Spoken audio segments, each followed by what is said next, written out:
So if you're looking for a video on how to bleed and or completely flush your hydraulic clutch system on your Harley-Davidson motorcycle, you've definitely come to the right place. Welcome back, Bikeaholics. Ryan Urlacher here, lawabidingbiker.com. Thank you for checking back in.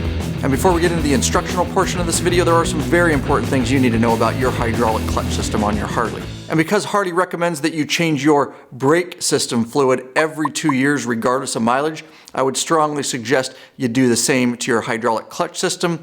After all, it uses the same brake fluid. Yep, says the brake fluid dot number right on the reservoir cap. And as you can see, it does say brake fluid. That's what we're using in this video.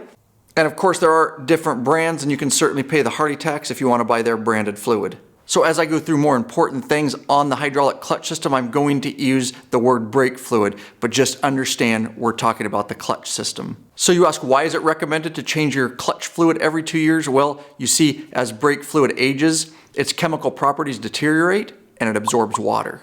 And because water boils at 212 degrees Fahrenheit, half the temperature of brake fluid, any water in the brake fluid dramatically reduces its boiling point. Thus, boiling converts any water in the fluid into gas.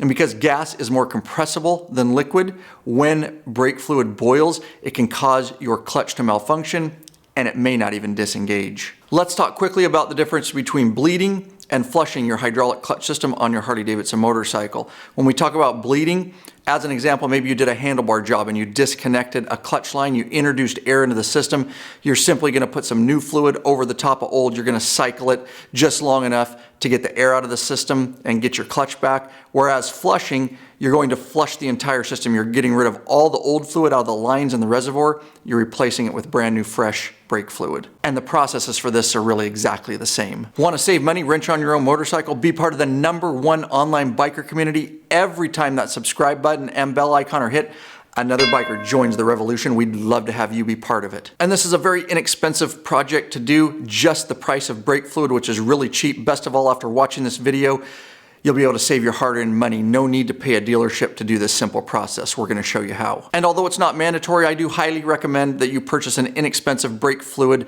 moisture tester to have on hand at any time. You can test your fluid for moisture. If it ever registers 3.7% or higher water content by volume, it is recommended that you change it, even if you're not at that 2 years yet. And if you appreciate all the effort we put in to put out this free tutorial video and all the videos on this channel, consider supporting us. You can use the affiliate links in the description below to the moisture tester or vacuum pump if you want to purchase it. No additional cost to you, but if you click through and make a purchase, we do get a small kickback. We're just trying to help as many bikers as we can worldwide, and we need your continued support to do that. And make sure you dispose of your unsealed, opened brake fluid after you do your project. You don't want to throw it on your shelf. The reason is it's going to sit there and collect moisture, and that's exactly what we're trying to get rid of by flushing our system. And make sure to comment below, become part of the community. We really want to hear from you. Let us know if the video was helpful, and let us know how your clutch fluid flush went. With that said, what do you say we get our hands dirty, get to turning some wrenches, huh? All right, and so with a 3/16 inch wrench, Oscar's gonna start working on removing this side transmission cover, so to speak. This is the start to bleeding the hydraulic clutch system, which uses .4 fluid in this particular model. Check yours. And by removing this cover, in the older non-hydraulic clutches, there's actually fluid in here. It's your side transmission cover. Now it's just kind of a decorative cover, and it covers your bleeder valve for your hydraulic clutch, and that's why we just need access. And there's just the 2 bolts here. Oscar moving in on the second one, the rear bolt there. All right, he's got both bolts out, and he'll get this cover up out of our way here. There we go, and then we move in, and that little green cap is the cap to your hydraulic clutch bleeder valve. All right, and before we bleed the clutch, the hydraulic clutch, we got to get the reservoir cap off, and he's just got a Phillips screwdriver there. This is .4. Make sure you check the top of your cap for your year and make. And you can see also that we've covered the tank with a rag. You don't want to get any of this .4 on your paint, so just kind of protect stuff. He has a rag in his hand. All right, he's got both screws loose. He can take the top off, being careful that the seal comes with it, the rubber seal and diaphragm and all that. He'll turn it over for us here, and you can see we've got the rubber diaphragm. Always inspect this, make sure it looks good, it's not cracked, and then we're going to place it on a very clean surface so we don't introduce any dirt to the system.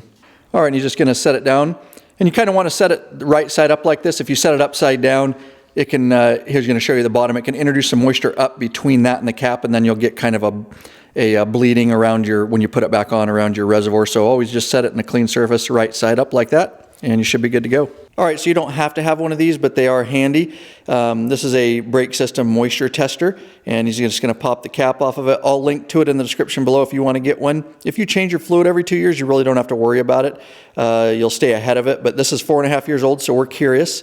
He's going to put the probes in, push a button, we're going to see where his moisture level, and it lit up like a Christmas tree, and you can see he's at greater than 4%. We would want to be somewhere down here at 1% or at least less than 2%. So definitely a ton of moisture in his system, so we need to get this flushed. So to make this job very easy for you, there's several different kinds of pumps. This is a MightyVac hand pump. You can see it has a reservoir in the middle for the brake fluid. It's got the different connectors for your brake bleeder screws on your bikes, and then it's a hand pump.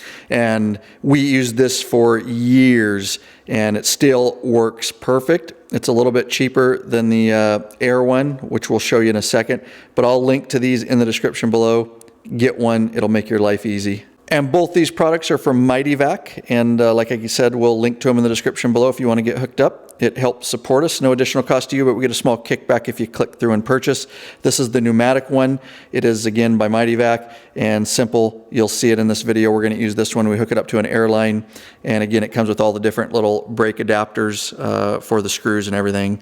So either one you want to do. This is the one we're going to use today. All right, so Oscar's got his MightyVac pump, and he's going to go ahead and turn the valve. And he's just sucking the reservoir dry. All the old fluid, and you can see that was pretty nasty, dark fluid. That should be clear, so it was definitely time to change that. Maybe like every 2 years would be good, kind of like your brake system, to replace this. There we go. All right, and again, check your specifications. We're using .34 AMS oil because this is a .4 system, and he's just going to fill it back up. And you can see it kind of has a fill level there. It says full. And that's probably good right there, and then we'll get started on flushing the system. All right, and you can see even the fresh fluid, it kind of turned to gray. There's just a lot of stuff in there still in this system, so this is going to be good to get this flushed out. So if you need to do this little trick, this bleeder valve is super small, and our fitting is kind of loose on it from our MightyVac pump, so you can just put a zip tie around like we did. He got it started. He's going to fit it over the fitting here, and once it's over his fitting, he's going to go ahead and tighten that zip tie as much as he can, and that'll kind of keep it tighter. If you had a really small hose clamp, you could use that, but that's going to keep it tighter so we get good suction out of that bleeder valve. Real quick, guys, if you appreciate all these free videos and what we're trying to do to help the law-abiding biker community, there is a way you could support us. You can become a patron member, lawabidingbiker.com/Patreon. There'll be a link in the description below. You can pledge a certain amount per piece of content that we put out. No risk, because you can put a monthly cap. There are benefits of becoming a member. There's a private Facebook group that's blowing up. There's also access to premium videos and t-shirts and all that kind of stuff. Anyways, all the information is over. Hit the link, check it out. All right, let's get back into your video. Okay, so now we're back up here at the, I'm up here at the reservoir. Oscar is plugging in the MightyVac to the air, and he's got a 1/4-inch wrench, and he's going to put the MightyVac over the bleeder screw, of course, and then he can back that off. A 1/4 turn, a 1/2 turn, maybe a little bit more, just depends. You'll know because you'll see it sucking through the line, the fluid. And I'm just monitoring up here with my .4. You can hear him open up the MightyVac and give some air to it, and I can see it going down pretty rapidly. And I'm just keeping this topped off. And depending on how dirty this is, you can just do, you know, a few reservoirs, maybe 1 or 2 reservoirs full. And you're just monitoring down there, make sure he's getting a good solid flow. Is it looking pretty clear down there, Oscar? Yeah. So Oscar's looking, keep going. I want to do it a little bit more. This was pretty dirty, and again, this is cheap. So always err on the side of caution and do more just to make sure you really have your system flushed through good. Okay, Oscar, I think that's good. Oscar's going to go ahead and tighten the bleeder valve, and that's a 1/4-inch wrench he's using. And he's just going to get it all tightened down before he pulls the fitting for the MightyVac off, so don't introduce any other air to the system. Alrighty, so we can put the cap on here, and then we can check our lever. Okay, so we got it flushed out, back on with the cap. Just because he's going to give the lever a pull, we don't want make sure nothing splashes back. And then we can screw it down here, but that'll seal it there, and then he's just going to start pulling on the clutch, see how it feels.